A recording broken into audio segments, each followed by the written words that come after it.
Let's get depressing. Let's get all right. The world's not fun. Stop having fun, you guys. Oh, speaking of like tweet and how people just literally call it as a verb. I was doing some twitching last night and I was realizing that a lot of the viewership numbers are down. So for people who are not aware, there's a big problem with view botting on Twitch where people will purchase, bots, fake accounts to go inflate a viewer number, right? So if you're a streamer, you can boost yourself with a bunch of fake viewers. You get up to thousands of viewers or whatnot. I've been hearing so much about this. I'm very excited for you to catch me up because you worked drama at Twitch. No, I worked at Twitch. I mean, like right now, the new thing. Everyone's freaking out. Look, I'm going to be honest. I didn't go that deep into it. I'll tell you what I do know. And part of the reason I didn't go that deep is because everybody's saying different things. So if you're not going to list to me every single streamer who is view botting right now and cause some drama. You know what I'll say is, okay, so this has been going on for many years. Yep. People, oh yeah, we should move the board. People for many years have been saying that there is a view botting problem. And the reason Twitch doesn't do anything about it is because let's say I buy view bots on your channel. You are clearly being view botted. Twitch does know that. I know that for certain. I've talked to people at Twitch. They're like, we know this person is being view botted. But if they can't prove that that person is buying them, then let's say I want to get Kai Cenat banned. I could just view bot Kai Cenat. He gets banned because he has view bots. So it makes sense that Twitch can't go shut down a channel just because view bots exist. You have to figure out who does it. So this is why for many years they have not really cracked down on view botting, even though there are many people. I guess I won't list them. But I know specific people. Should I? No, I probably shouldn't. You need the Phantom Lord Skype logs, if you will. You work at Twitch. I have a counterpoint, and I want to go a little deeper into the underbelly of Twitch here. Yeah. That is one reason that they don't crack down on view botting. The other reason is that it looks real nice to advertisers when you have 20 to 30% more views on the whole website. And if you have a big drop in viewership for your top creators, all of a sudden you can't sign the deals you used to be able to sign with advertisers. And as long as they're not checking and you can look the other way, it's kind of a win-win for everybody, but the casual person not cheating on Twitch who falls behind the view botters. Yeah, this is the problem, right? Is that Twitch is fine with it. And if you're a streamer who's view botting yourself, you're fine with it. And what's cool is if you're the view botting streamer or you're Twitch, you will get more money. The way this system works is that, a company comes to you as an agency that says, we want to advertise Genshin Impact. We want to advertise Xfinity, whatever it is, and you get paid based on your viewers. So I will get paid more for an ad versus, at 5,000 viewers versus somebody who has 1,000 versus somebody that has 100, right? That obviously makes sense. Some of the time it's based on conversion of like, oh, how many people with Factor? I got paid on how many people signed up for Factor. So it's a very concrete conversion, but very often it's just, you've got this many viewers. So if somebody view bots themselves, they just straight up will get more money. If they view bot themselves to 10,000 when they actually have 2,000, they're going to make 5 times the amount of money. And it's sometimes even more because you then get a premium if you're like one of the top creators. It's a pretty ridiculous amount of money to give people a sense. You can get easily $10,000 to $20,000 per hour if you were in that range. Oh yeah. Above, somebody like XQC is, or maybe not XQC because he's kind of fallen out of it, but Kai Cenat or anybody who has like 10,000, you're talking about tens of thousands per hour. Kai's got 100,000. Right. That's why I didn't say it because he's in a scale that's like probably a million. There was a period of time a few years ago where XQC was living in our house like for I think like a month, and there's just a hilarious era in my life where I would go downstairs into our home office to work in the house that we all lived in, and then XQC would come downstairs and sit on the couch in that room, and then me and XQC and Slime would talk every morning. Like a very, very strange period in my life. But he told us how much money he made from ads during his streams, and he was like, "Yeah, a stream for 12 hours, I'll make like 50, 60K. And I was like, dude, what the fuck on your Twitch ads in one stream like that? And to be clear, that's separate from as an agency giving you a sponsored stream to do. So there's also ads where you're making more money for every ad served to a, in quote, human. Basically, if you viewbot, this is great. This system's awesome. If you're Twitch, this system's awesome. It looks like your platform's doing really successful.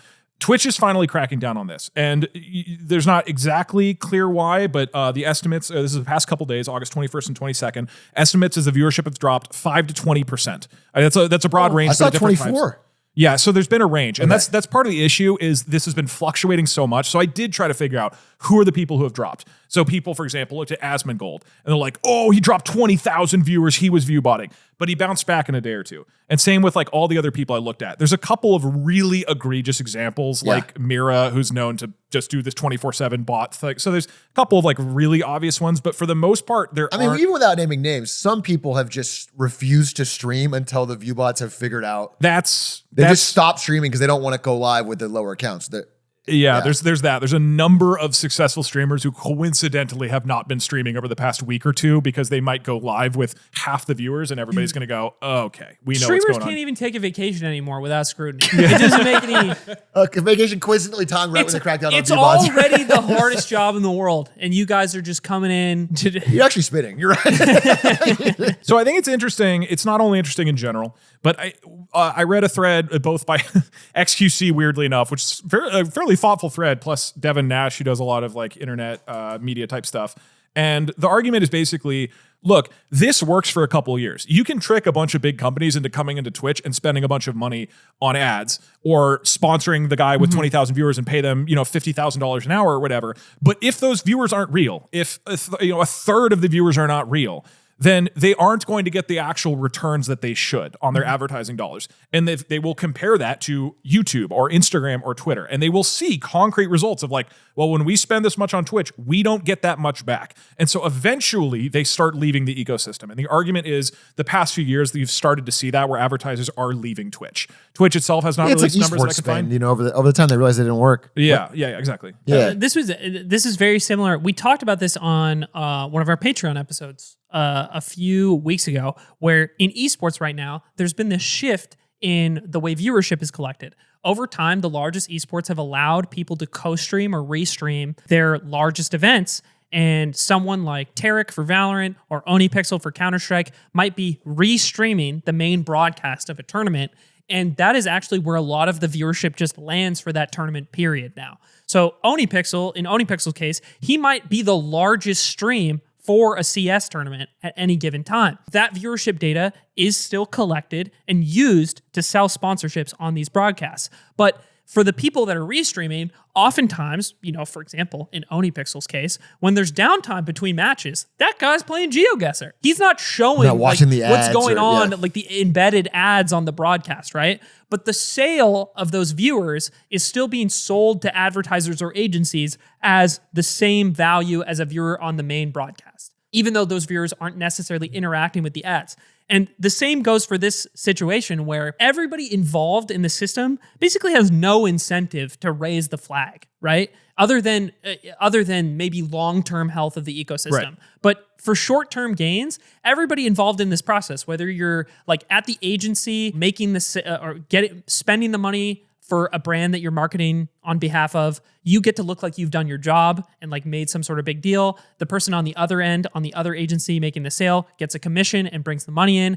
And then the streamers or the platforms or the esports that are getting the deals make money on their end. Yeah. Everybody is making more money. So when that's the case, it's hard. Everybody wants to ride the gravy train until it finally cracks for some reason. Which is why I think if you pull this up, there's some evidence that Twitch has already undone the change.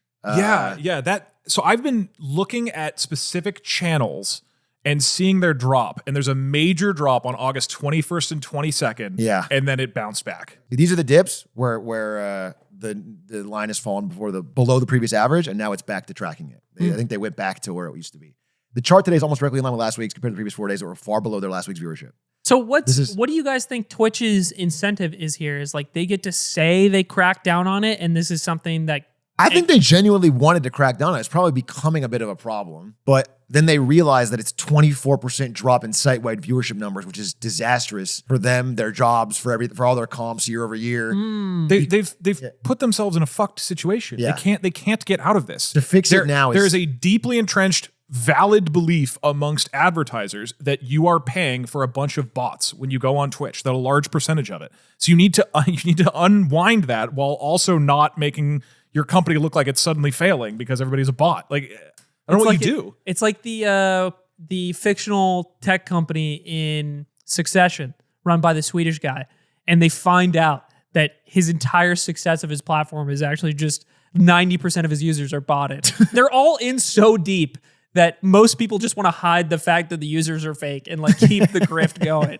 Yeah, that's what it feels like with Twitch. It feels like they're already panicking and undoing this because that, or it's quite possible the botting websites immediately found out a way to avoid detection because there's a lot of monetary demand. That is extremely likely as well. That's totally likely and possible, but either way, the crackdown did not last very long. Did you guys see the allegation that most of the viewership fall off was with streamers that are a part of large organizations? So it seems like there's a larger drop in streamers that were a part of some group, like FaZe. They saw the largest dings in their viewership because presumably like someone at the company of those overall organizations has more of an incentive to view bot their signed people than an individual would have to like. Yeah, I think we just follow the incentives. Anyone who can make money from this probably in the long term was doing it. Like it was trending that direction. And so, yeah, it sucks. I mean, it really does suck for people on Twitch trying to get discovered without it because then you're just never you're underneath a layer of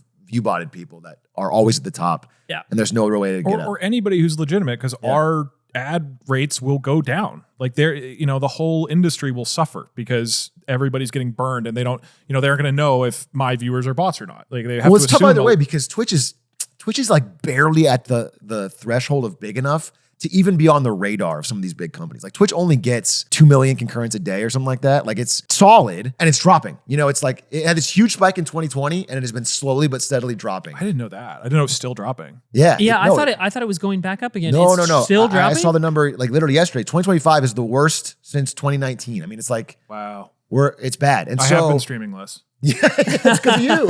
They're like the Doug effect. So Twitch is kind of panicking because, the big brands gave Twitch a shot. It's like, oh, it's this new culture, new thing. Kids are into it. It's big, but it's not that big. Like, YouTube is 100 times bigger. So it's in terms of overall viewer minutes. So they don't want to make their viewership seem fucking 24% smaller and they don't want to lose or have bots. I think it would be interesting to have Dan Clancy on and have him talk about this because. Oh, I'd love to talk. So interesting. And then we could ask him some hard-hitting questions. Clancyville. It's the only subject for 40 minutes. Well, stepping out to,